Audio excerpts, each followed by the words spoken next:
Can you handle the truth? Welcome to the Jordan Maxwell Show.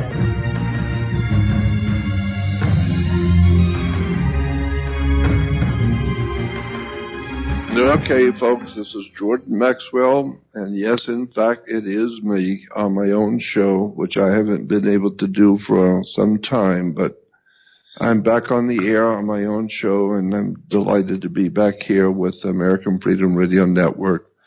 And they've been very, very patient with me because I haven't been able to do the show as much as I've wanted to. But I'm here now, and I'm wanted to on this show that I'm now doing today. I wanted the audience to know that I intend to start a whole new kind of show in the weeks to come, and I want to do a completely new kind of show. Everybody's heard me rant and raving about all the difficulties in the world today, but I think what I want to do is I want to reestablish my first love in the subject which I have always been drawn to, and that is the world of theology and religion. Because I've been talking since 1959, some 58 years ago, I began talking about all of the atrocities of the human governments and religions and cults and all the institutions of the world, which are slowly but surely strangling the human race out of existence. And so I think what I want to do on this new beginning tonight is to begin to concentrate on theology and religion, because there's so much that needs to be said on that subject. And so that's what I'm going to be concentrating on in the future is theology and religion and biblical. And so it might sound like I'm doing a whole new ministry, so to speak. But that, in fact, is what I'm going to do. And so if you don't like hearing about theological subjects or talking about the Bible and spiritual, material, things like that, what I call preternatural, that's a word that I assume is a more correct term for the word supernatural. When I was a kid, when we wanted to talk about things which were not of this world, the term that we used was supernatural, meaning ghosts and demons and devils and poltergeists and all kinds of strange otherworld activity all around you in your face every day, but we just don't see it. And just like the Bible has Jesus saying, you look with your eyes, but you don't see. And you hear with your ears, but you don't hear. You listen with your ears, but you don't hear. And with your heart, you don't get the sense of it. Meaning that we are given to see and hear every day strange otherworld occurrences, knowledge, wisdom, all kinds of strange things are happening in the world today that we have no idea in the world about, and yet for some reason we don't seem to put much value on those otherworld things which are happening. Well, now it's beginning to look like that's all that is going on the earth, is otherworld things which are happening, which shows us that we humans are not in control of this earth. We really never have been, but now it is becoming overwhelmingly obvious, since we now at least have the beginnings of the technology which is coming into this world, but we have the beginnings of this technology which we call the web, whereby people can communicate with each other around the world instantaneously And now we are all beginning to look at the world in a different way. And there seems to be some kind of an overshadowing, I like that term, an overshadowing of the world of mankind that seems to be telling us all that there is another world here on the earth, and that there is a that there is a powerful clique on this earth which could care less about the human race. And it has its way with us because we don't even know it exists. And even if we did know it exists, there's nothing we can do about it. And so, like George Carlin, the comedian, said, it's a big club, and you ain't in it. And that big club runs the earth, the powers behind governments and institutions, the man-made institutions.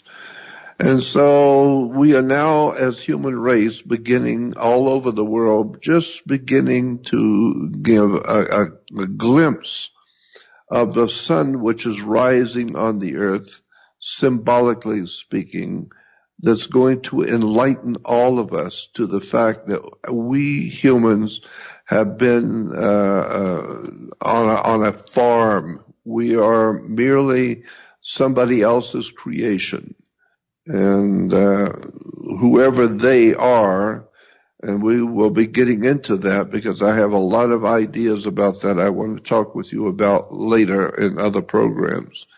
But I think the bottom line on what I'm saying is that I believe that theology and religion is a subject which is now coming to the fore and coming to be the most important subject that humans can discuss and talk about. Because whatever is going on this earth, it is not of this world. The people who are in power because they were put into power by some overwhelming, all-encompassing cosmic force, as far as I'm concerned. And I know a lot about what I'm talking about. That the secret societies that have been operating for thousands of years have created a world they knew was coming 1,000 years ago.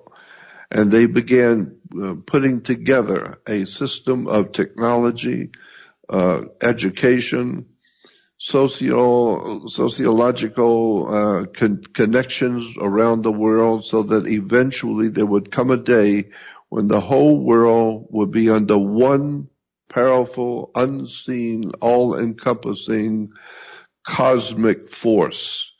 And then the herds, that's what they have called us, cattle. And so eventually the herd of humans on the earth would eventually begin to realize that what is happening to us today has been planned for 1,000 years ago. And that's an interesting idea when you begin to get into theology and religion. I'm not interested in theology to beat a dead horse talking about all the stuff that all the preachers do. I'm talking about a theology that we've never heard before. Ideas and concepts that are involved with our everyday life that we have never even thought about. Concepts and ideas and belief systems, where they've come from, who controls what we know, and where do we get our information from. It's an extraordinary and frightening story. But I have reached a point at 77 years old, and this coming year, in December of this year coming, I will be 78 years old. And I am very, very concerned about not just America, but for the whole human family on the earth. I believe the entire world is gone mad. And ultimately it's going to be our downfall if we don't get our spiritual lives straight. And that's going to be pretty much impossible, because I've said before, and I'm saying it again, that I believe trying to spiritually enlighten and teach the world an intelligent path spiritually and try and change the destiny of the human race is like trying to change or trying to empty the Pacific Ocean with a cup. Because I feel just like that. I feel like one small, tiny little voice trying to warn the world to wake up to the fact that everything is not what you think it is. Nothing works the way you think it does. Nothing is represented to you what is actually real. The whole world is smoke and mirrors, magical symbols, terms, words, catchphrases. So our whole world has become corrupt. And so I believe that spirituality, theology is the answer to our problems. We need to wake up and understand that we have been lied to, misled, deceived, and we're just generally ignorant to start with. And so all of that having been said, just know that that's my new and my now most important subject I wish to deal with for whatever time I have left on this earth. And again, at 77 years old, I don't feel I have much time left. But whatever time it has allowed me to be here, I want to concentrate on the spiritual implications of the world that we live in. Because some 58 years ago, I started talking about how the secret societies were guiding our destiny without us even knowing it. And that nothing is what you think it is. And we're all being misled. And starting with government and banking, institutions of law and education and all, and especially religion and theology has been so incredibly misrepresented. And so that's what I've been trying to do since 1959, some 58 years ago. I've been talking about these subjects, and I just continue to do it every day because that's who I am and that's what I do, and I paid a terrible price for it. But at this point now in my life, I feel that's who I am and that's what I do. And so there are so many things I have not talked about in public that I'd like to. And there are so many things I'd like to talk about that I cannot and I'm not able to because there are certain subjects you just can't talk about. But I'll do the best to pierce the veil that is covering the world today in darkness, and the whole world is covered in darkness today, and we can see it because the human family on the earth, I don't care what country it is, I don't care who they are, the whole entire world does not seem to know what they're doing. There is nothing chiseled in stone. There's nothing that is locked into place as the law, because in America, one of the leading countries of the world, there is no law. And that's frightening if you understand what I just said. In the Bible, in the book of Revelation, the last book of the New Testament, talks about, it uses the term man of lawlessness. And I used to think to myself, my God, we have thousands and thousands of law books in America, lawyers running everything. The whole existence of the United States and the rest of the world is under laws, all kinds of laws, UN laws, and corporate laws, and criminal law, and all kinds of laws. So what is the Bible talking about? The man of lawlessness will come into the world. Well, now I know. I look back on the history of my life and going through all the things I've had to go through to do what I do. But now I know what the man of lawlessness means. It basically means that there is, in point of fact, no real chiseled in stone law. There is no law. There is only what the powers that are in position say the law is. And that changes every hour on the hour. It can change. I mean, the federal government of the United States will make a law, and that's the law. And then you find out that when you go to court, there is no law. There's only what the judge says the law is. There is no written. The courts today couldn't care less what the written law is today. It doesn't matter. In America, like the Roman Empire, like the great empires that have come and gone, the American empire is just like the ancient Roman Empire. It couldn't care less about what is written in the law books. Today, it is who you are, and if you've been put into a position of power, and like George Carlin says, it's a big club and you ain't in it. And so it doesn't have anything to do with the written law. You're just wasting your time going to a law school to learn the law when there is no law, period. And so you can go to law school all you want, but you're going to find out when you finally graduate, which is two words, gradually indoctrinate. And so you become a graduate, and so you gradually begin to realize there is no stated written law. You got to know who the name of the tune is. You got to know who you're dealing with, and what judges and who they are, and who's being paid off, and all the dark conspiratorial apparatus behind insurance companies and banking institutions, the mafia, all the underworld organizations, secret societies, fraternal orders, all kinds of dark things going on in the world, which we're now beginning to see. We're now beginning to see it's all falling apart. So I think it's just an idea whose time has come to talk about the really dark world of theology and religion and government, and where things have come from, and more important, where they're going.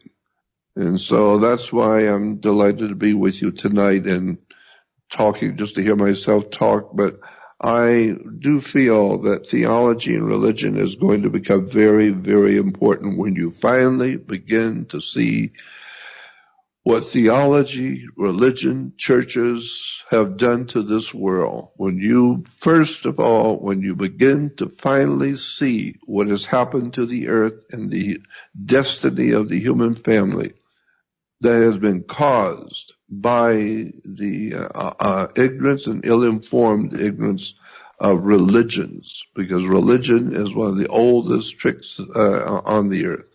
So I just wanted you, the audience, to know that that's where I'm going with my work now.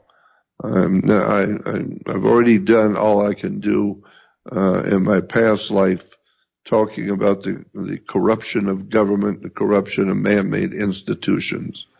Now I want to get into the really dark stuff, the really dark point of where mankind took a wrong road and where we're going, and there's nothing we can do about it because we're too ignorant, ill-informed, self-righteous, self-centered, egotistical, that we know it all and everybody knows everything about everything. And in point of fact, the whole world is lying in the power of darkness.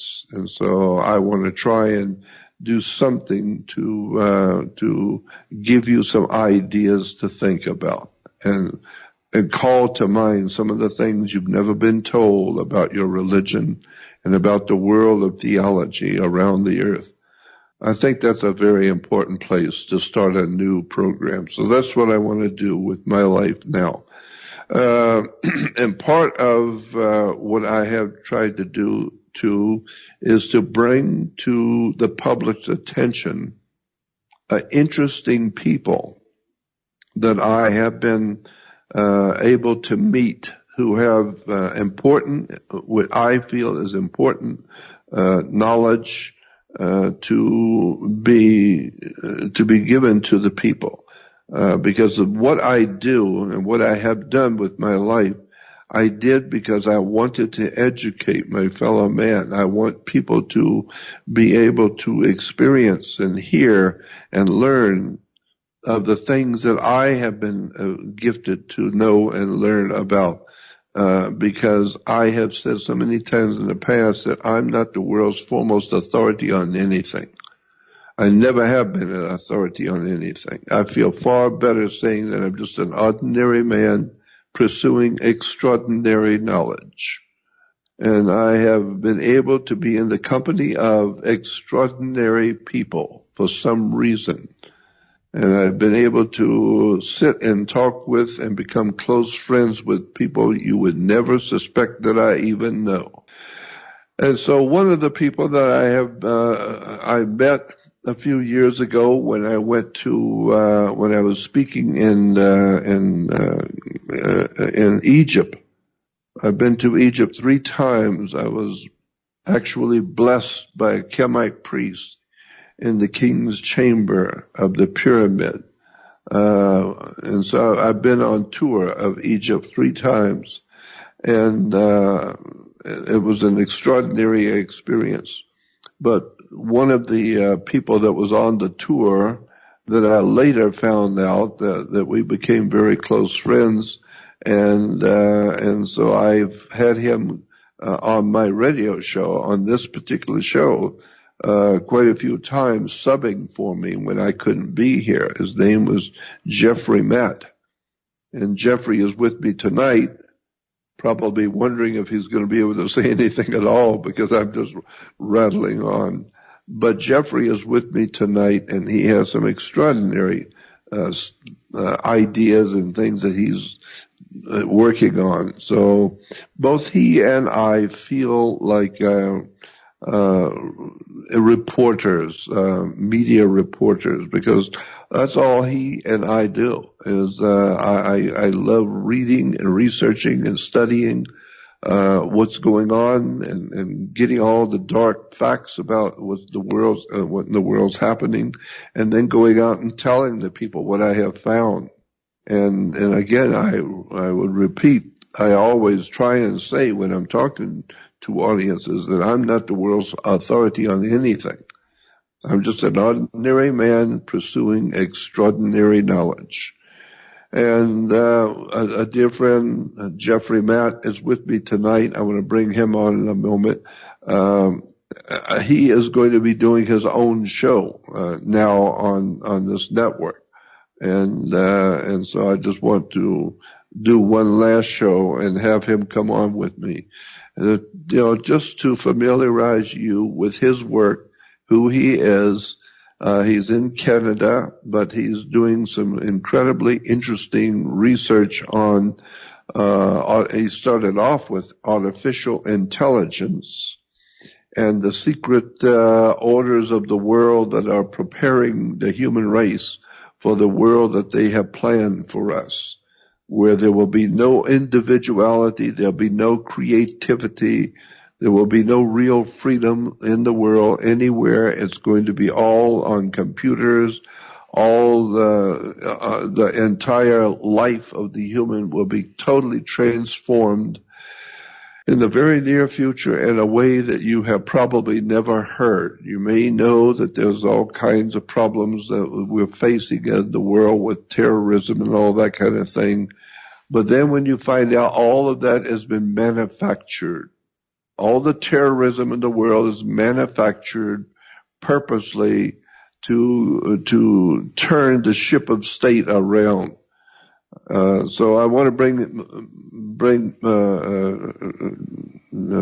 Jeffrey Matt on, but I want to give you this one point to think about. If you are the captain, the absolute authority and the captain of a great ocean liner, like the Queen Mary or these big oil ocean liners. If you want to turn your ship around or aim it in a different direction, it's not like driving an automobile. You'll just put your hand out and flip on the light, turn switch, and turn the car. That's not what happens on a big ocean liner, because you're out in the waters and of the oceans, and you cannot turn a large ship around on a dime like you can a car. So you have to plan ahead, 10 miles or more ahead, where you're going to turn and what turn you need to make, but you've got to start making it 10 miles before you turn. You've got to prepare everything to turn this great ship around on the ocean. Don't turn like a car. And so today we refer to government as the ship of state. And that's a whole subject in itself, a ship of state. And so there's a captain on this ship, and it's steering the whole human family, and each country is being steered by the captain of that ship. And so that's what I have seen and watched over the years coming, is because somebody is in charge of the ship of state in America. And somebody is very slowly and surely, methodically and intelligently moving the whole herd. If you've ever seen the cowboy movies where there's herds and thousands of cattle, if you're going to move the whole entire herd one place, you have to go out there and with the cowboys and surround the herd and start yelling and shooting the guns in the air and frightening the animals, and then guiding them into the stalls and into the pits. And so you frighten the animals, and then they become a stampede, and now you're stampeding them, directing them, and with your horses and your dogs, you're directing the animals who are frightened, and they're stampeding into an enclosure. And so then once they get in the enclosure and they're inside the gates, then you lock the gate. Now you don't need to be stampeding anymore. You don't need to be shooting guns and yelling and dogs barking. You don't need to do any of that. You've already put them all in a fenced place, and that's it. Now they're quiet again. So that's what's going on the earth today. All the violence and terrorism and the killing is all part of a planned way of directing the destiny of the human race to a new place that they don't want to go and they have no idea about. But you have to frighten them into following you. And so the only hope we have left on the earth, if in fact there is any, the only hope we have is for individual people to wake up. Individuals to finally let the light dawn on them, what's going on, so to speak. And so that's what we are, my friend Jeffrey and I are trying to do, is to provide some light in a dark world that we live in. And believe me, we have made many enemies, especially have I, made many enemies that people are not interested to have their world that they have been working on for so long to captivate the human race, and now going out and people like me going out and trying to awaken my fellow man to what's going on, to the trick that's being pulled on us.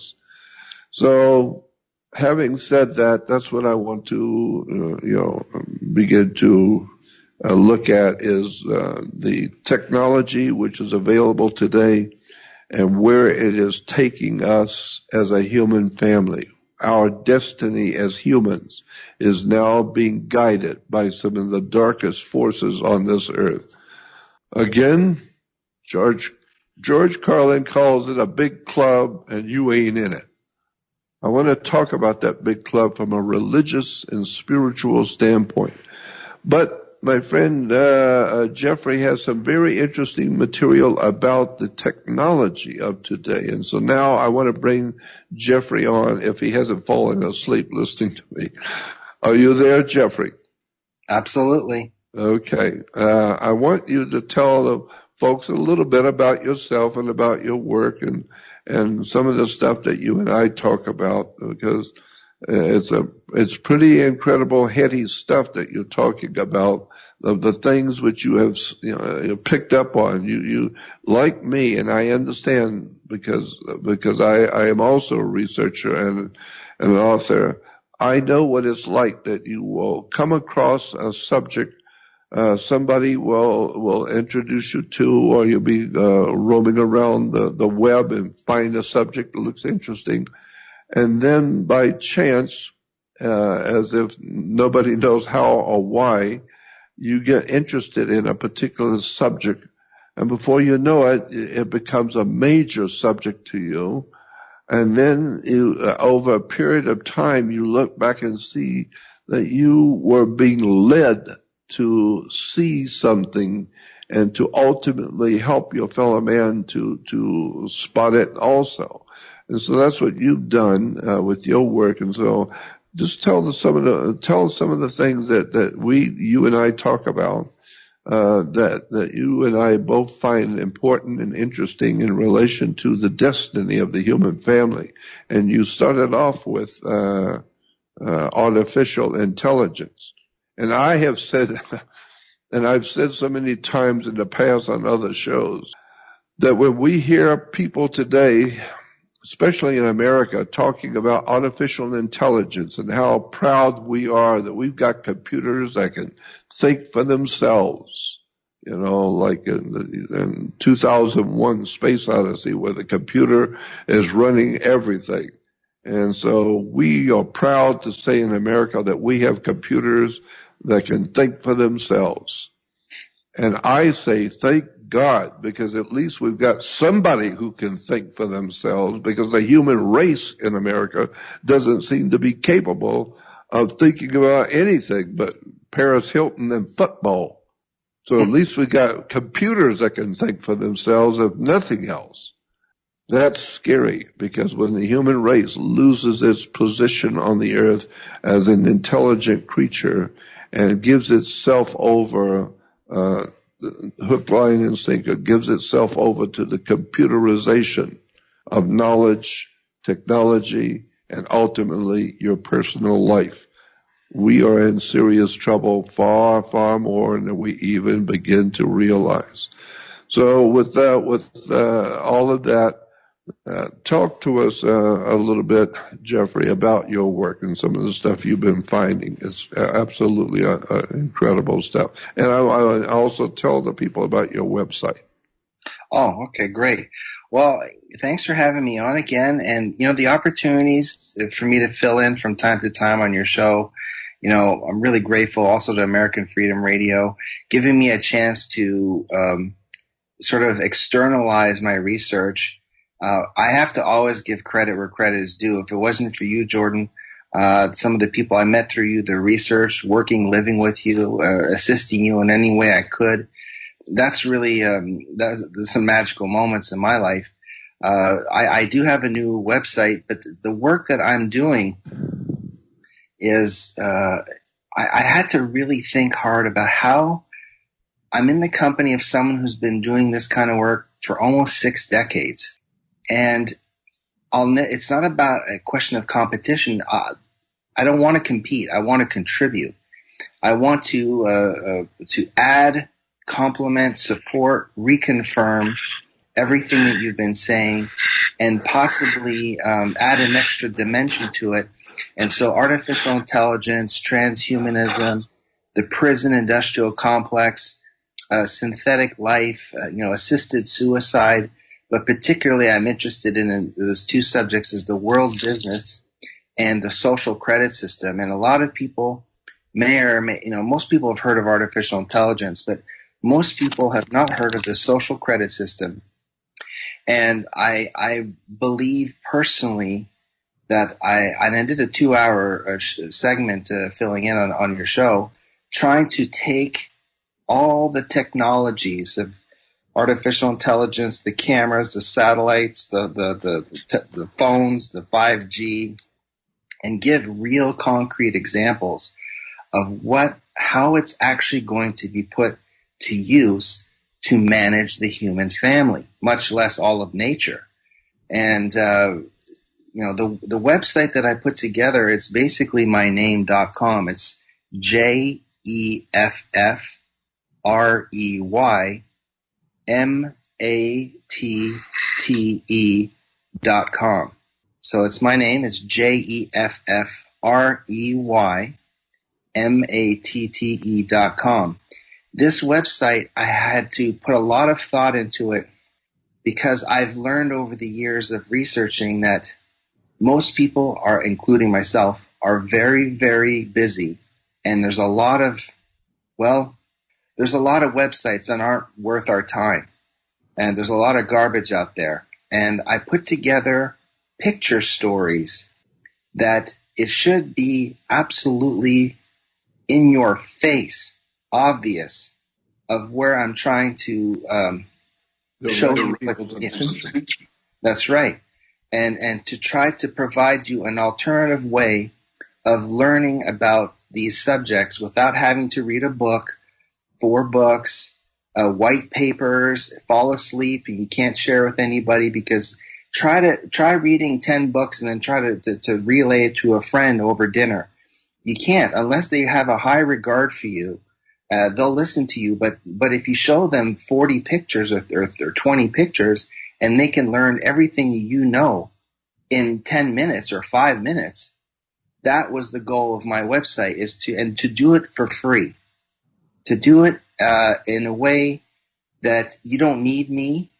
I'm not the authority. I'm not the bottom line, but I'm trying to create an opportunity that you walk away in less than half an hour and you have reconfirmations with obvious proof that the world is a business.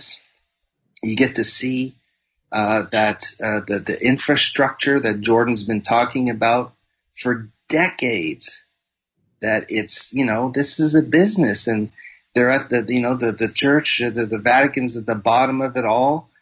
Well, I check it out. Go look at it. And you're not going to spend days and days on my site. And you're going to see some stuff on there. I'm going to keep it a surprise for you that I would suspect, even myself, I was blown away.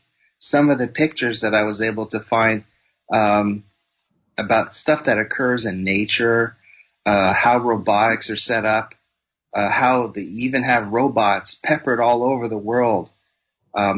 Masking as animals, observing, something as simple as like a robot penguin, robot alligators, hippopotamuses, crocodiles, cobras. There's, phony robots that observe stuff and sort of take data analysis of how all these species operate in nature without a human being there, having to sit in the Arctic tundra for 6 months filming it. No, they just put the robot in place. It looks just like one of them, much less really off-the-wall stuff like, I'm pretty sure most people haven't heard of this, but there are apples that grow in nature right now that the left side's red and the right side's green. But, if I were to just tell you that, you're going to say, yeah, right, But if you see it for yourself, and it's not one doctored up Photoshop picture. I'm talking about farmers holding it in their hand, and there's all different versions of it, and then dogs and cats with half their face is one color and the other half is another color. And then, there's artificial intelligence police officers in Dubai already patrolling the streets, crowd control AI robots in China. I mean, and also in the Bible, in the New Testament, I think it's in the New Testament that says that God is warning the people to be careful what you do and say, because a bird or a little flying creature, the Bible calls it, a little flying creature, will take that message to your enemies, or take that message to the king, and therefore be careful what you say. There may be a little flying creature, the scripture says, will hear what you're saying and take that message to your enemies and to the government. Well, in point of fact, then we find out, you showing me, that we humans have developed a artificial intelligent fly the same size as a little fly on the wall, and yet it's financed and produced for the CIA and NSA, a little small tiny fly that can fly just like a regular fly, but it's not a regular fly. It's an actual computerized flying computer. And it can record, and and government can listen to everything that's going on in your house with this little artificial fly. And I just think that's interesting. The Bible talked about be careful what you say and do, even in private, because there may be a little flying creature. Well, now we know there is a flying creature. It was financed by the NSA and the CIA. But it looks like an ordinary fly, and you'd never know the difference. So it's just one more part to the big puzzle you're talking about. Go on. Yeah, and you're right. And for a very long time, I was so apprehensive, and I benefited so much. Also, meeting some of the most incredible people. It's just astounding. And I knew that. When you privileged me a couple times, we went to libraries and we'd spend the whole day there looking at things. And I realized that I'm out of, I don't have what it takes to be able to process, but you've been doing it for, 4 decades at that point. So all I wanted to do is try to look at where are things going, and how does it have a direct connection to what you've been saying all along with the religious outfits, the spiritual dynamic, the technology of artificial intelligence and the social credit system and the robots and all this stuff. It has everything to do with your work. It has everything to do because organized religion is going to use that technology to lock in their belief systems in your life, and you're going to be disappointed with, most likely, I can't speak for everybody. As a matter of fact, I can't speak for anybody except for myself, and that's a struggle just for me. But I suspect that there's going to be a disappointment on a global scale, that you're not going to be able to be yourself as much as you'd like to be, because the new currency of the future is how you interact with each other. And if you think or do or say the wrong thing, in the future, it won't be about, well, what is your value? If you're a man and you want to meet a woman to date or as a partner or just for fun, eventually she's going to ask you, what do you do? What do you do? Basically, what she's asking politely and with respect most of the time is, what is it that you do that makes you a valuable, respected individual? And 99% of the time, it has to do with your job or your career or your background, your education / work experience. Oh, he's stable, he's educated, or he's got a great trade, and he's reliable. He's got a steady income. He's been working for 10 years as an electrician or 30 years as an engineer, whatever. But that's actually going to disappear because of automation and artificial intelligence. So now, how do you prove yourself to a potential mate? How do you prove yourself to your colleagues? How do you demonstrate that you have any value at all? If the education system in North America is not designed around knowledge but behaviors, then how do you show that? Well, it's going to be a social credit system.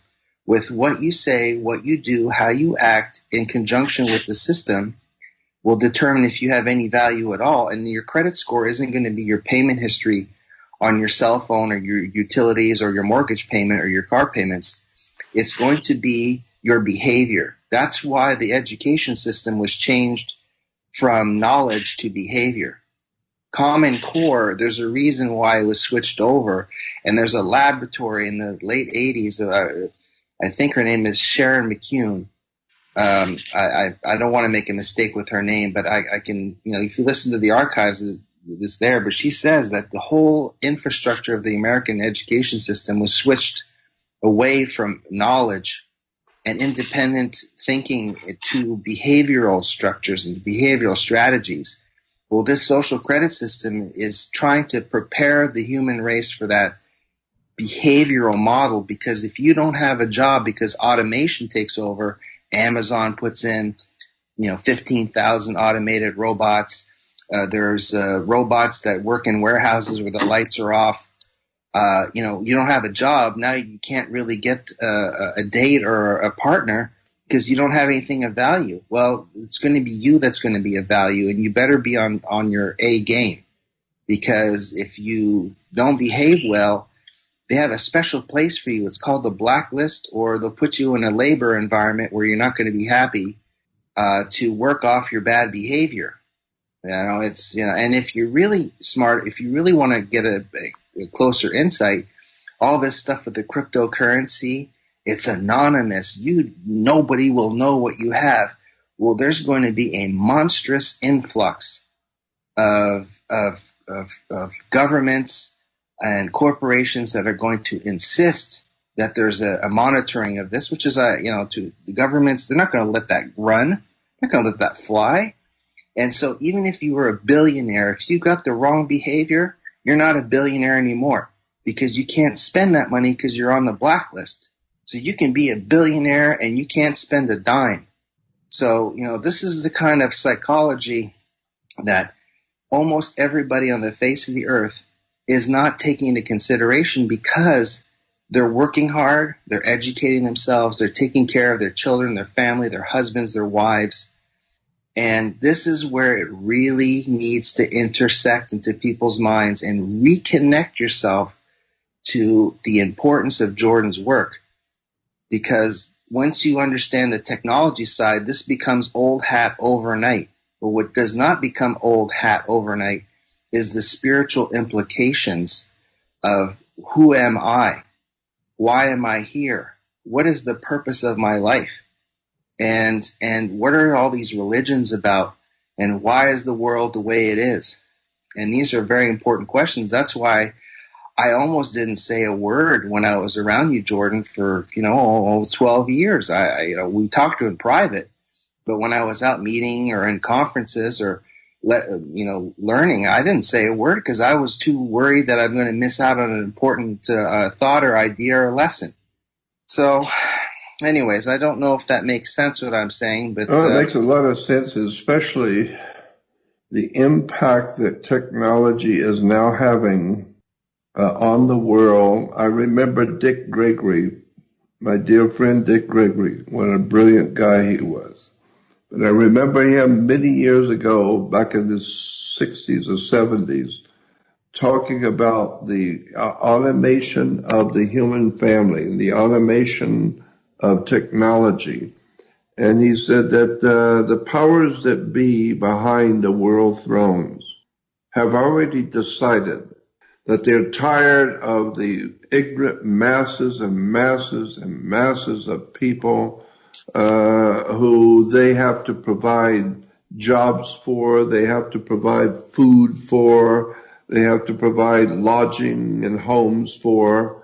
They would much prefer just getting rid of them because the human family is just too disorganized, too screwed up, and too ignorant, too ill-informed, and too undisciplined to try and save. And so he went on talking about how they're going to automate everything. They're going to automobiles will be automated. The production of cars will be automated, so they don't need people to build cars anymore. Your televisions, your telephone. I mean, if you just think about the incredible smartphones, computers in your hand, small little telephones in your hand that you use every day and don't think anything about, but incredible technology that you can watch television on your phone, you can watch movies, you can communicate around the earth with other people on the exact side of the other side of the earth instantaneously with a little telephone. But those telephones are made by the millions. All over the earth, in the backwoods of China and Africa and the mountains of the Himalayas, people have got thousands and millions of cell phones. Well, do you know what kind of technology is in a cell phone? And then to understand that it can be mass produced by the millions? That's extraordinary. Who in the hell has the technology to create and understand and put together a cell phone, a smart cell phone, and then reproduce it for the world on a market system by the millions? Nobody stops to think about what kind of an incredible world of technology that we are not aware of that can create cell phones by the millions. And then when you begin to look at that, you begin to see that so much of our world is highly technical, extreme technology that is all automated. They don't need you. There's no need to have you around. They don't have to put up with you and your unions and your lunch hours and paying for your insurance and all the rest of that. They don't need you at all. Just go someplace else and live, and the big corporations don't need you. There is no job. Now what are you going to do? Nobody's hiring. There's no, and we've been hearing for years about the lamenting of young people who have paid large sums of money and borrowed from the government to go to college and get a college degree. Then they get out of college and find out there is no work. Nobody needs you. And besides, the job that you are trained for, you don't need. So it's an extraordinary story about the betrayal of the human race because of technology, artificial intelligence, etc. And the only thing that's going to change it is if enough humans wake up. And that's what we're trying to do, is to wake up the human family to the trouble that we're in.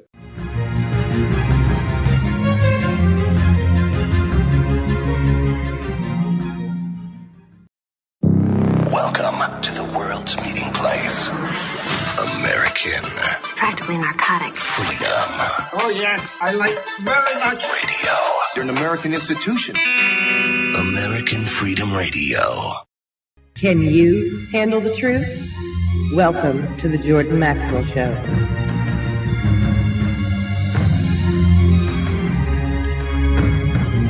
Okay, folks, we're back on the air, and it's quite an experience being able to do the show, that I've been wanting to do for a long time, but haven't been able to. And but American Freedom Radio Network has been very tolerant of my inability to be on the show, and have done what they could to keep my name alive and to keep my work alive. And I really appreciate that. And so. Again, I say that what I bring to the table is not myself and how important I am, but the people that I have met in my life who have done some extraordinary research, incredible people that I have happened by chance to be in the company of and become friends with, some truly extraordinary people. So I just want to share with the world the information that I've been able to find out about through my friends and the researchers and writers and authors and all kinds of interesting people that have come into my life. And so Jeffrey Matt is just one of them. But I wanted Jeffrey to come on with me tonight because this is the last show, I guess, because he's going to be doing his own show, and that's going to be on the American Freedom Radio Network also.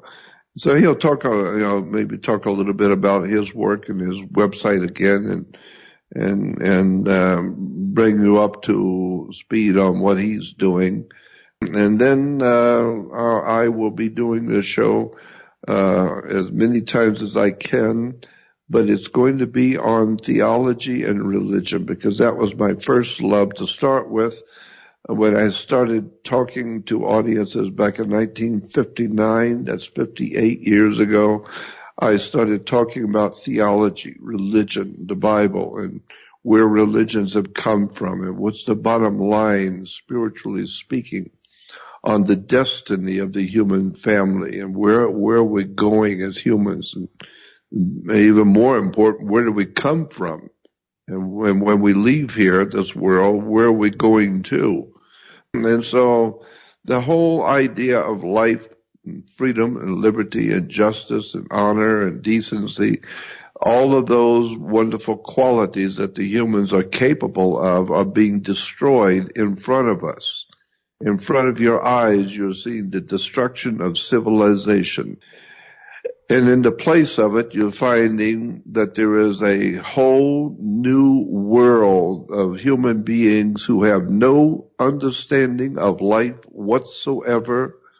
They are nothing but consumers that fill their belly and drink their beer and entertain themselves with street fighting and fast cars and violence and boxing matches and wrestling matches and cage fighting, alcoholism, drug addiction. The entire world of mankind is lost. And so I believe the only thing is going to help us is for we to educate ourselves, because your governments, your religions, your institutions, even your educational institutions are not interested in educating you. You have to do it on your own. So that's what I'm trying to do. I'm getting sick, but I'm still trying to do what I can to awaken my friends and awaken the human family to the world that we live in. You need to educate yourself as to how the world works. So again, I want to introduce to you my friend Jeffrey Matt. Jeffrey, go on about some of your work and then remind everyone about your website too. Great. Thanks again for the opportunity. If you haven't, if you just tuned in, welcome. I was privileged to meet Jordan in Egypt, I think in 2006. And ever since then, I had done my own research, but it really wasn't anything worth writing home about. But when I met Jordan, everything changed. The level of content, the people I met, the explosive nature of change, growth, spiritual growth, psychological, emotional growth. I never really saw myself as going public in any way because I just saw there's a lot of downsides to it. People won't necessarily all warm up to you. And, so I made the leap of faith because I was given a lot of encouragement and support by the right people. And I decided to come out with, start off with something very simple. I was given an opportunity to fill in for Jordan on his show. And thank you, American Freedom Radio, and thank you, Jordan. And so it's led me to the point where I decided to put some of my personal research on my new website, and it's basically myname.com, JEFFREYMATTE.com. Now, if you Google my name, you won't find my site in the first page, like down the pipe there. It's like 5 or 6. So go into your address bar and just type that in directly, and you'll get it. And my website is very, very simple to navigate. There's no heavy literature and 17-hour, documentaries. There's none of that. It is extremely straightforward. It's very to the point. It doesn't mean I'm the authority or the bottom line on anything. It's just the best that I have to offer so far. And hopefully it'll somehow create a value or a credit in your life somehow. In your research. Again, if you ever want to contact me or if you have a question or something you want to point out to me that's constructive, you can reach me too if you want. It's intellect.website@gmail.com. And I'll repeat that. It's intellect, the word intellect, dot website@gmail.com. I sort of almost want to keep my website information to you almost like a surprise, because when you go there, there's a very high chance that you'll see some interesting, not only pictures, but proof of what Jordan's been talking about. He's been going on and on for decades just to complement his work, to support everything he's been saying and doing all this time. You know, the world is a business. Even Joseph, I forget his last name, the gentleman who created the movie Zeitgeist. Peter Joseph. That's right. That's exact. Thank you. I appreciate it. Peter Joseph even said that he's dedicated that whole project based off of Jordan's work, and took an excerpt of Jordan, put it in I think there's more than one, but the one that really stood out to me is he was saying, when you look at how you don't know how the system works, and that the bottom of it all is the church. And I never really could sort of put that together in my mind. I understood what Jordan was saying. I understood on a surface level, but it wasn't gelling in my spirit. There wasn't that locked in feeling where, like, when you put the key in the door to your house, you know it's going to open the door. You know it's going to work. There's no questions about it, because I was still insecure, not understanding how did he get to this point? How did he know all this stuff? Who did he have to meet? I mean, the chances of me being able to reproduce that's not going to happen. So I had to go on my own and be in the company of what I would consider a great mentor, a great friend, a real teacher, and just be quiet. Just don't talk, just listen.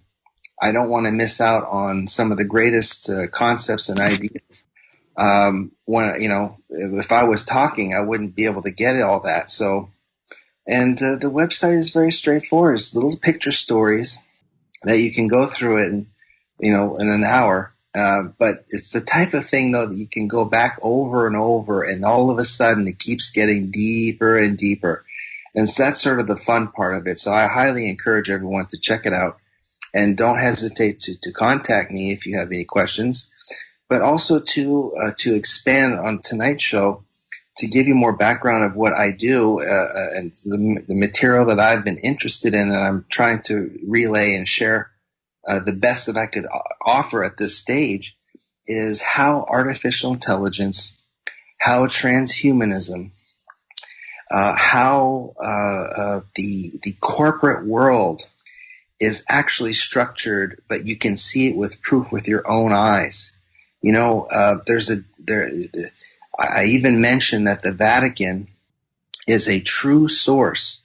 It may not be the only source, but is in my opinion, and again, I'm not the world's authority on anything either, but I personally, on a personal level, and I've had people encourage me because that the artificial intelligence, the pre-electronic version of it, would be the Vatican Library, the secret library.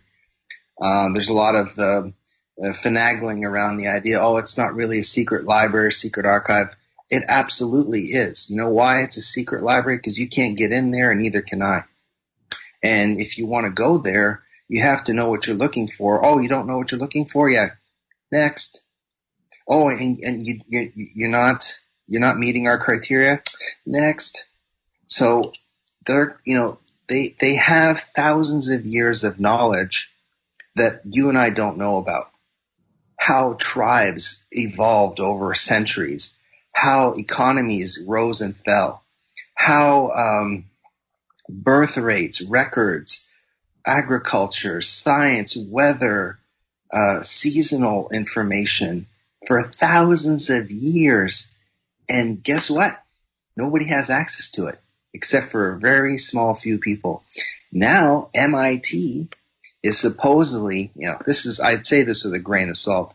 The MIT Technology Review is AI tackles the Vatican's secrets. And that was just March 15th this year. So I'm not giving you information that's like, 100 years old. This is not even a week old. So they're working hard at trying to bring together the original artificial intelligence archive super brain data center that was brought together for over hundreds, if not thousands of years. And that's just one tiny example.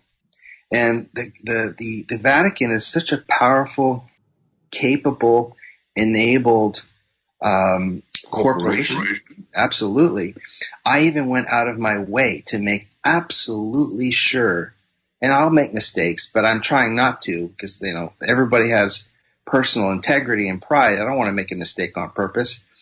But there's a Forbes magazine that came out in Argentina, and I couldn't believe it. The cover of the magazine, it's in Spanish, so I'll give you a partial translation. It has the Pope on the cover, and it says El Nuevo CEO.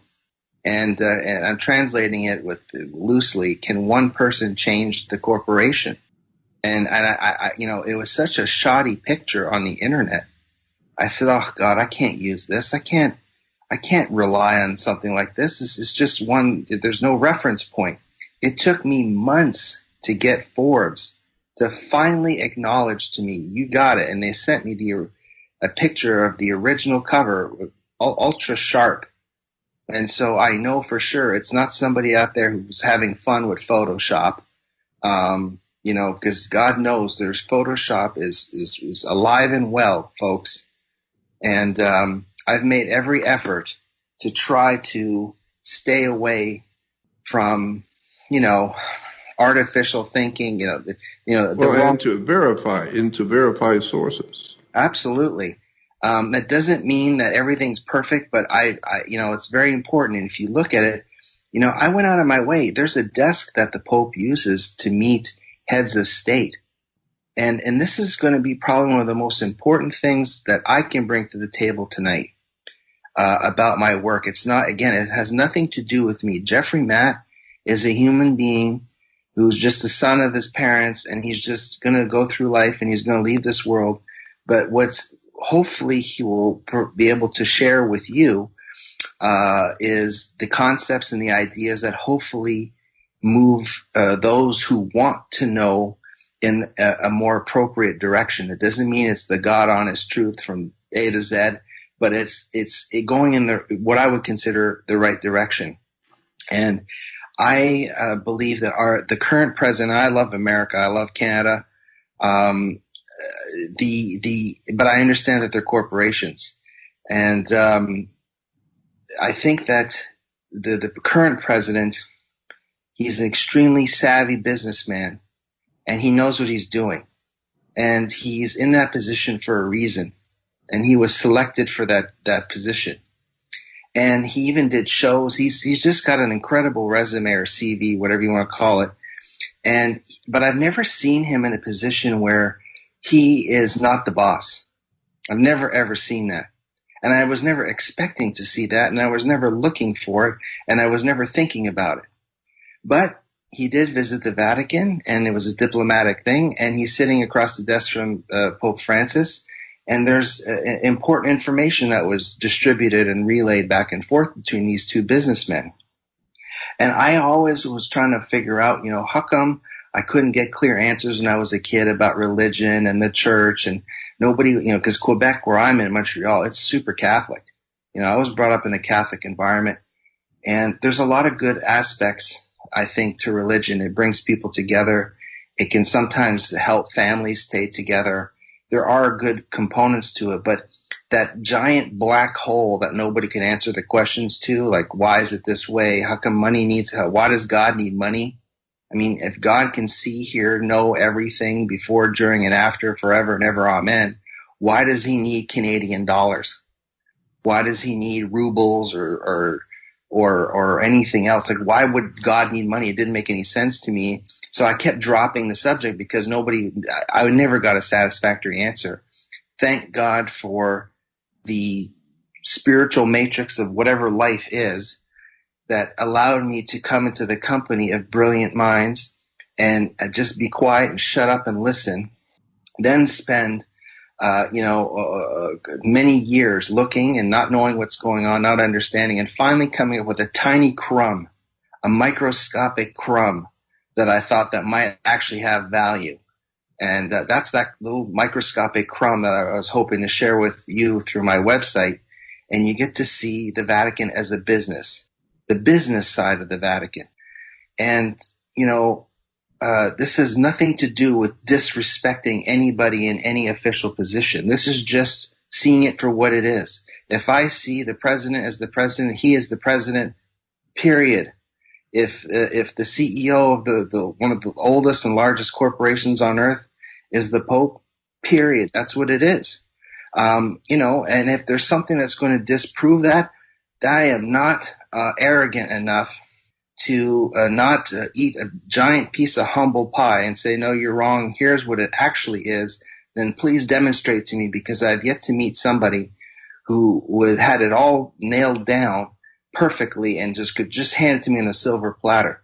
Because the pictures I was able to collate for you is to help you see it instead of me telling you all day long. Just like if I were to tell you, I know there's blue lobsters out there, the left side of the lobster's blue and the right side's purple, you're going to say, yeah, right.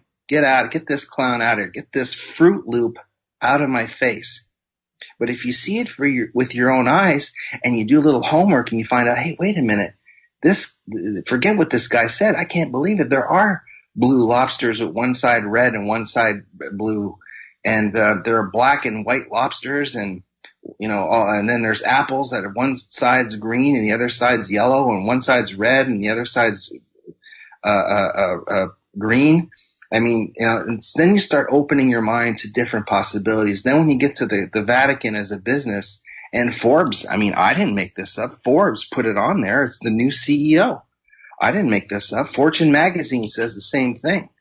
I mean, and if you think that this social credit system, this is what the last show that I did, I tried to take the information about the social credit system 10 steps further. I did. And doesn't mean I have it. Again, I'm not the authority on anything. But being in the company of brilliant minds, seasoned, capable, thought-provoking individuals, finally, I was able to, leave the world of complete, utter, earth-shattering ignorance in my life and move into a direction where I think I can grow spiritually.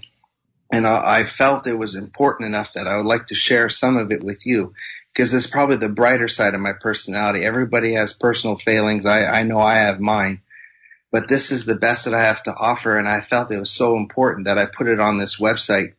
And I'd like to expand on that, especially with the social credit system, because organized religion has everything to do with the social credit system. Artificial intelligence, transhumanism, assisted suicide, the list goes on and on. It has everything to do, synthetic life, the prison industrial complex. It has everything to do with the business model that we're living under. As a matter of fact, it was pointed out to me many years ago that in the Catholic Church, when you were in confession and you confess your sins, and then you have to pay respect to the powers of the universe that you have sinned against. Mm-hmm. And so they give you a penance, to say certain prayers and to do certain things to make up for what you've done. You are given something called a penance. And then it was brought out that this was the basis for the word penitentiary. Because wow. Penitentiary is the penance you pay for offending the Lord. And the Lord is like the landlord who owns your property. The landlord. And so the Lord who owns you, your body as a security on the stock market. And so if you offend the Lord, then you go to penance or penitentiary. And so the whole entire, what we call the judicial system in America is based on the Vatican. period. The entire, what we call the criminal justice system of America, is based on Vatican canon law, period. America is the new Roman Empire. And so the Pope is still the official who controls the Roman Empire. He is the modern day Caesar of Rome. And you think that's a stretching? No. He is referred to all over the world as the Pontifex Maximus. That is a term which a pope is called on television, radio, and magazines. Everyone in the world knows his position as pope is called Pontifex Maximus. Maximus is obvious, meaning maxim, but pontiff means bridge builder. So he is the most important bridge builder of the world, Pontifex Maximus. But now you look in the dictionary and you will find that Pontifex Maximus was the term designated for the Caesars in Rome. In the ancient Roman Empire, the men who controlled the entire empire of Rome were referred to politically as the Pontifex Maximus. Well, today, that's what the Pope is referred to as Pontifex Maximus, which means he is the new Caesar of the Roman Empire. And you don't think so? Watch how many political leaders, presidents of countries all over the world, from Africa, China, Asia, Russia, all over the earth, the leading members of the human community on the earth that run the world, all over the world, the leaders go to Rome to kiss the ring and go on their knees before Pontifex Maximus, the Caesar of modern day Rome. And then when you find out the American judicial system, the political system, the educational system, the banking system, all of our systems in America are based on Vatican canon law, period. That's the name of the tune for America. We are the extension of the Roman Empire. And so once you understand that, then you begin to see what the Vatican really is. It's the world's most powerful organization on the earth today. Kings all over the world, including presidents and kings and rulers and princes and princesses all over the earth, all go to Rome to pay respect to the Father, the Holy Father, who represents God, the original Godfather. Wake up. And I did my best, Jordan, to try to demonstrate what you've been telling everybody for a long time through pictures. You know, there's on page 2 of my website, you know, I put it out there, the covers of magazines, Forbes and Time and all these other, and Fortune, and you see royalty kissing the Pope's ring. I know it's not just one picture and then you move on and say, oh, I'll just go to the other website. I'll go listen to what I want to listen to. I love listening to other people and reading 38-page white papers. No. You don't need to struggle. You don't need to struggle on any of this. You just need to click through the pictures yourself and you'll see what Jordan was saying was right since day one. And it doesn't require Jeffrey Matt in any way. It's just a vehicle to share what I've come across so far. It's subject to be improved upon, of course, because that's what life is. It's an opportunity to improve yourself. But the Vatican has been working long and hard for thousands of years, and they're not playing games. And they have a whole section. They own observatories. They're involved with synthetic life conferences. They have a complete outfit designed to work on the whole concept of artificial intelligence. They have a scientific academy of a Pontifical Academy of Sciences. The Pope has his own telescope. He has, like I said, observatories around the world. This isn't the slap chop for $19.99, and you get a second one free if you call in the next half hour. This is the real deal.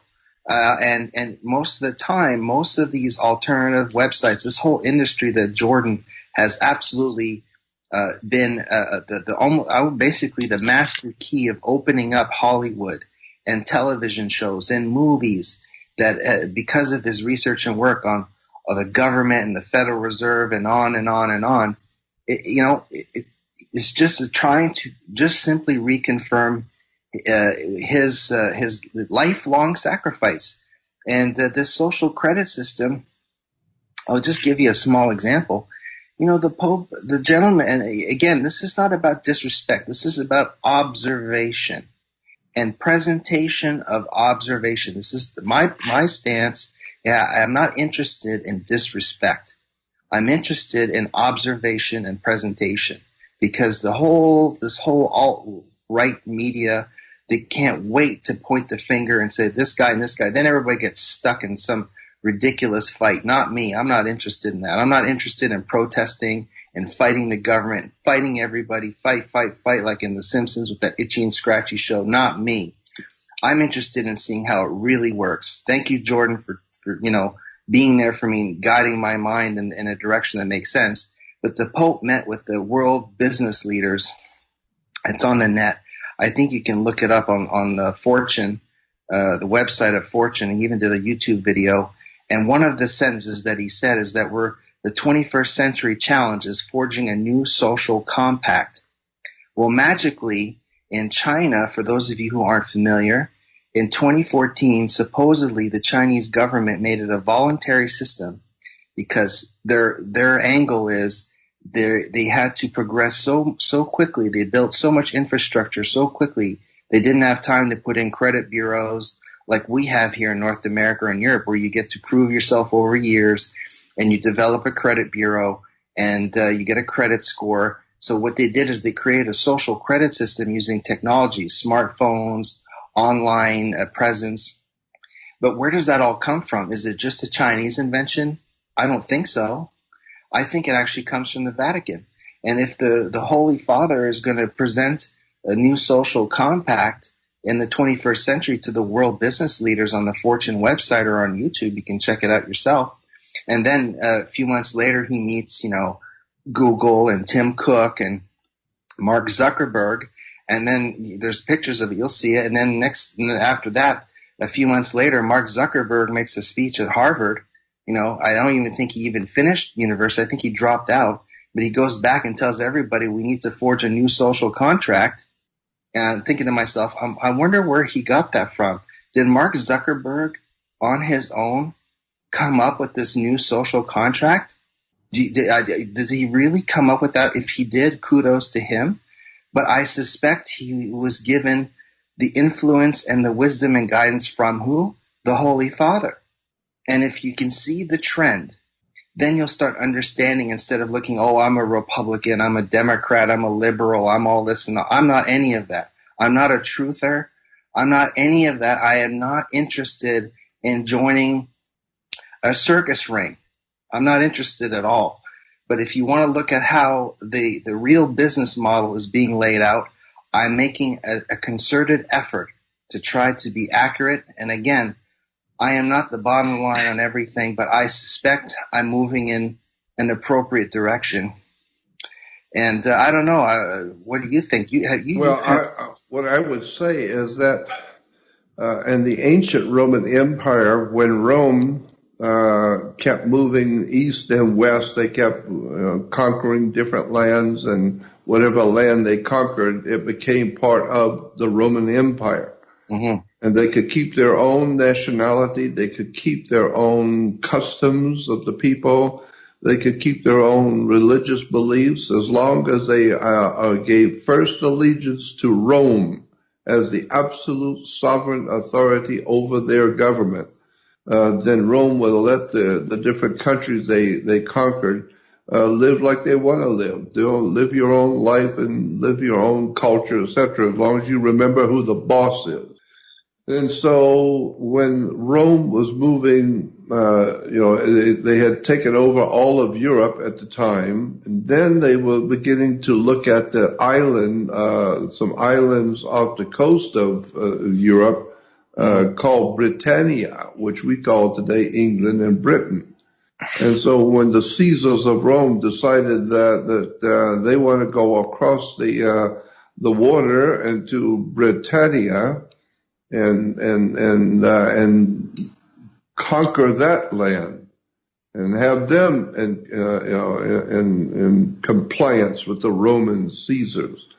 And so when Caesar finally went into Britannia with his armies and ultimately was able to conquer the little island nation of Britannia, where did he set up his office of administration?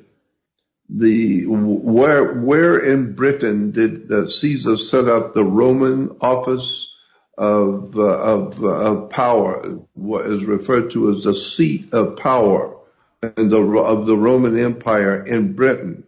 He set up his empire's connections in Britain in a city called York, Y-O-R-K, York, England. York, England was a very, very important city during the Roman Empire days because Caesar was there, and that's where his administration of his government overseeing the business of the British Empire, and so the British islands. And so York, England became Roman.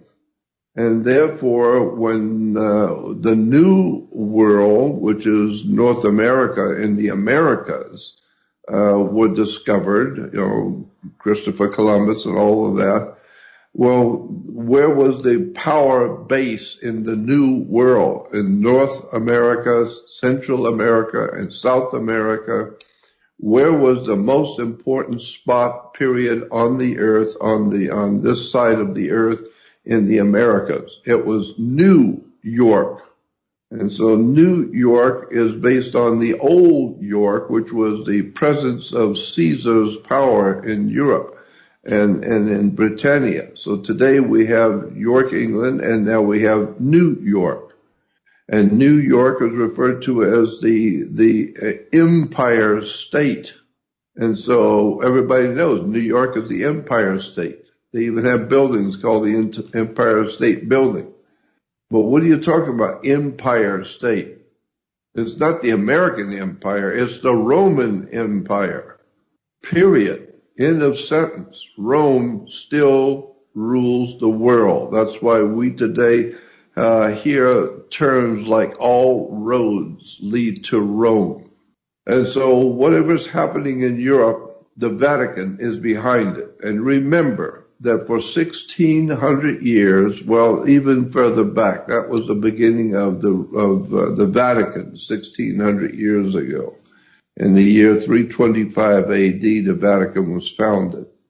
But if you go back to the beginning of the Roman Empire, when it was first finally coming to power on the earth, forming itself into a government, Rome, that was well over, 2,300 years ago, 2,300 years ago, about that time, was the founding and the beginnings and the birth of the Roman Empire. Well, keep in mind that 2,300 years ago, Rome ruled Europe. But more important, 2,300 years ago, Europe ruled the world. And so the whole earth was under the French, under the British, under the Germans. The whole earth was all divided up among European nations that controlled and dominated the earth and all humans on it. So what I'm saying is that for 2,300 years, Rome has dominated Europe. For 2,300 years, Europe has dominated the world. So that today, there's only one boss on this earth, and that's the Vatican. Period. And that's why all the presidents, kings, rulers, princes, Queen Mum, and all that sick, mentally deranged, inbred goofballs that call themselves loyal and royalty, and all these important people. They all go to Rome to bow before Caesar. And he supposedly represents God, and he's called the Holy Father. That's why we have a Godfather. So you need to wake up and realize the real power today on the earth, all over the world, whether you like it or not, are the Jesuits and the Jesuit operation within the Roman Catholic Church today. Keeping in mind that the Pope today is himself a Jesuit. You need to do some research and do some background research on who are the Jesuits and find out who's really running the show on the world and the earth today. So when you begin to look at what's happened in the past 2,300 years, in the past 1,600 years in Europe, and Europe's role in controlling the world today, it's a hell of a story once you begin to really see it. And so that's what I've been trying to do, is wake people up to find out. And that's why I said at the beginning of this show, I am going to concentrate from here on out on theology and religion, and what the terms in theology, what the religious beliefs are, where they've come from, and how they influence world government, influence your institutions of power in your country, all around the world. So that's what I want to concentrate on. But I did want to, before I begin my new shows, I did want to bring Jeffrey on to talk about his work, because I think it's very important. And what he's done on his website is really very simple. He has introduced, as you will see, very simple. He has introduced a concept, an idea about something. And then he gives you a string of pictures that portray that, so that you can get an idea in your mind what the concept is all about. And so it's very simple. He will introduce an idea that most people probably know about or are beginning to think about, some kind of a principle or an idea that's going on the earth today. But then he shows you all of the most extraordinary pictures that prove it. So you talk about the automation of the human race. Well, go to that part on his website, and there's a whole list of pictures. You just keep clicking on them, and you'll see everywhere in the world, they're automating the human family. And then talk about artificial intelligence. We'll go to that particular part of his website and look at the pictures there. So it's really very simple. Incredible ideas and concepts, but here's all the pictures to prove the concept. And so that's what his website's all about. Very interesting, but as he said, very simple. Nothing, no big long research works to read. Just look at all the pictures on all the different subjects and it's all very, very understandable then. So that's what his website's all about. Jeffrey Matte, M-A-T-T-E, JeffreyMatte.com. I appreciate it. And, it's just it's such a weird trajectory that my life and research and friendship with you has taken. I've had some really, really challenging periods, but the benefits of reaping the rewards of learning more about who I am, what is this world about, and one of the biggest contributions I'd like to hopefully make with you, I humbly, you give me an opportunity by checking it out and see what's up there. But I want to point out how literally the world is a business. There's even segments on my website where I show how all the world's stock markets, they've been merging in the last 15 years without your knowledge. And they'll do like 3 or 4 attempts. One goes through, another 2 or 3 attempts. One goes through. 2 of them don't go through because there's public. I don't understand why we have to merge the London Stock Exchange with all the Canadian stock exchanges and make it like the second biggest on earth? Why does the New York Stock Exchange have to merge with the Euronext? It's called NYSE Euronext. It's just monstrous, and how the Australian stock market tried to merge with the Singapore one. It unfortunately didn't go through for them. I don't know if it's unfortunate for us or not. But see, it really is a business. And if you see the business model and the business style and the business approaches that they're taking, and you strip away all the nonsense, that there's some guy in the clouds, and he needs everything in your wallet, by the way. If you don't give money now, he might not make it to the next fiscal calendar year. This to me is absolute nonsense.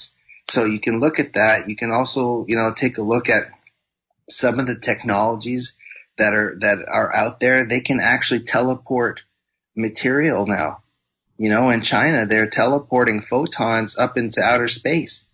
This isn't, the public world today, they've been able to do this stuff for decades, but it's not available to the public yet. But when it finally comes out to the public, now all of a sudden there's credibility. If I were to tell you they were teleporting stuff, you'd say, I don't want to listen to this guy. He's absolutely ludicrous. But if I go out and I get you a source like MIT or Nature or Time or National Geographic or Fortune or Forbes, and I try to help you see what I'm seeing, and how they have technologies with artificial intelligence, they can create videos, they can take a picture of you, they can record your voice for 2 or 3 minutes, and for the rest of your life, someone who has a keyboard and has the sample of your face and your voice, they can reproduce videos where it looks just like you, sounds just like you, but it ain't you.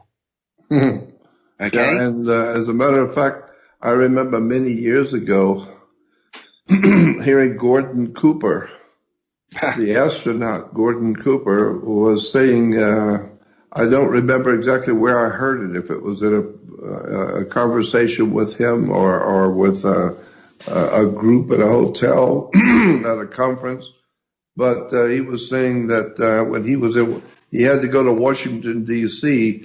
On a business, and and we're talking about Gordon Cooper, the astronaut. And he said, while I was in Washington, D.C., I went to see an long-time friend of mine who was a doctor working for the government. And he said, so I just took off and went over to the government building that he was working in and called and asked him. And he said, come over and visit.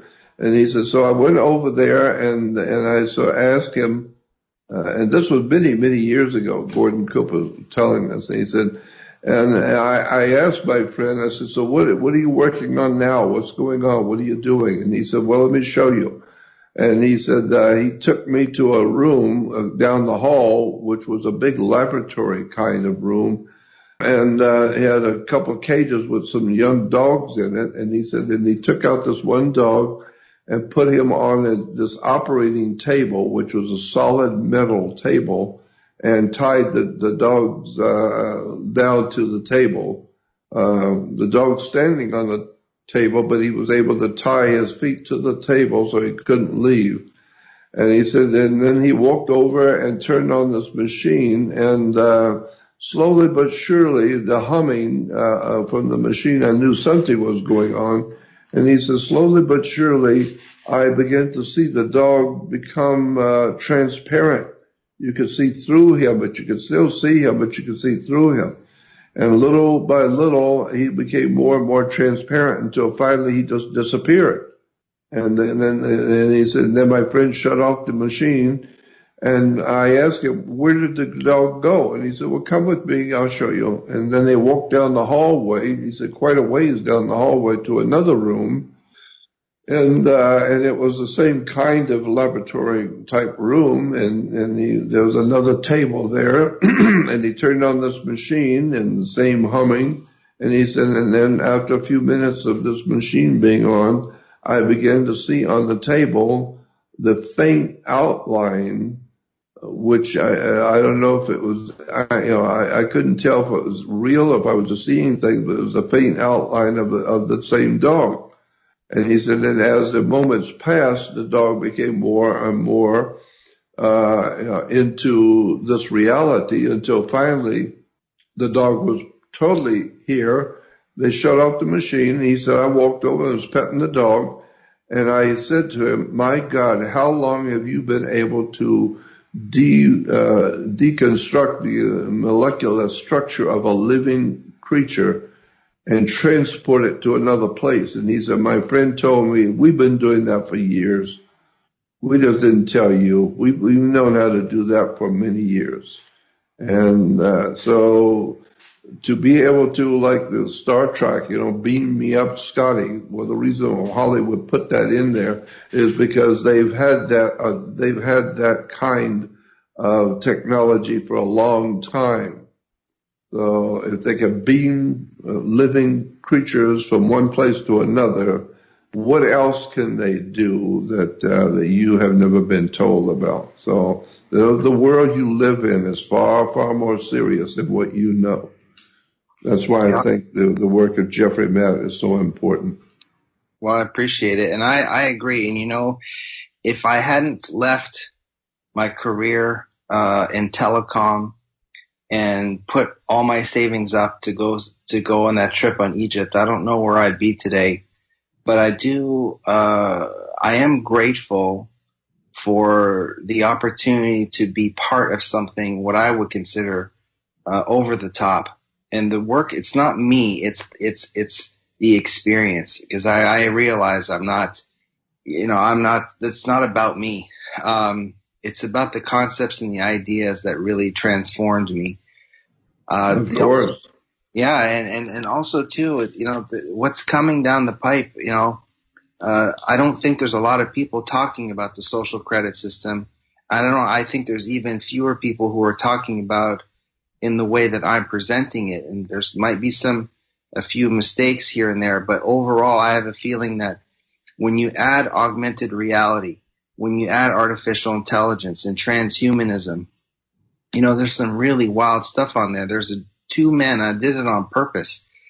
Two completely different men took injections, and they were both Caucasian men, and they ended up having dark skin like an African man.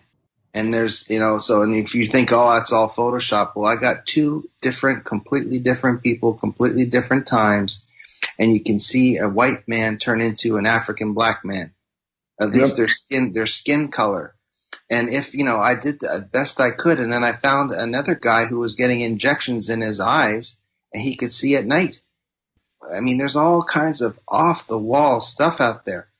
And the business... Well, they're also crossbreeding animals, not only crossbreeding animals, but even more scary are crossbreeding animals with humans.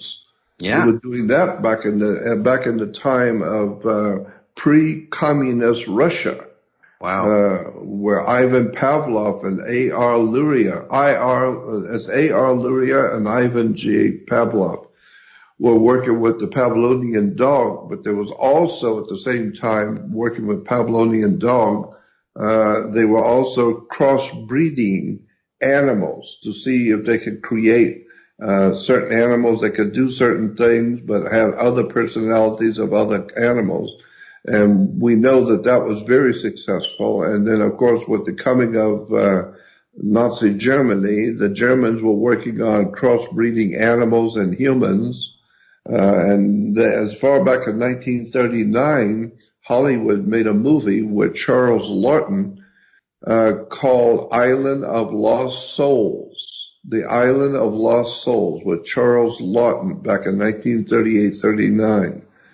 And then later on, that movie was reprised and brought back again and remade with Burt Lancaster in 1965, I think it was, when Burt Lancaster made the movie called The Island of Dr. Moreau. And then the last movie that Marlon Brando made just before he passed away was called The Island of Dr. Moreau, where he redid the Burt Lancaster movie. But Burt Lancaster had redone the 1938 Charles Lawton movie, Island of Lost Souls. And all three of the movies dealt with the crossbreeding of animals and humans. And then, that connects to some really off the wall stuff that was going on with the United States, U.S., England, and Austria, and some of the Western powers, and what they were doing on the island of Grenada, and crossbreeding animals with animals, crossbreeding humans with animals, creating some strange life forms that we are now today dealing with, like chupacabra and all the other strange creatures that are popping up all over the world. And all you got to do to see them and watch them is go on the web to YouTube and look up crossbreeding of animals and humans. You'll see some of the things which have been produced. So it's a strange story of the progression of where the world is heading. And what Jeffrey and I are just trying to do is trying to wake up the populace to the fact that we are not in control of this world. Somebody else is. And it is my contention, I believe, it's just my contention that the people who are really, in fact, in charge of this earth are not from here. They're not human. They are extraterrestrial in nature. That's where they've come from. And so that kind of bleeds into the Christian belief of demons and devils, that have come from out there. They are spirits and demons and devils. Jeffrey, you only have about 1 minute left. Thanks for everything. And this is always a privilege. And I hope this information serves you well.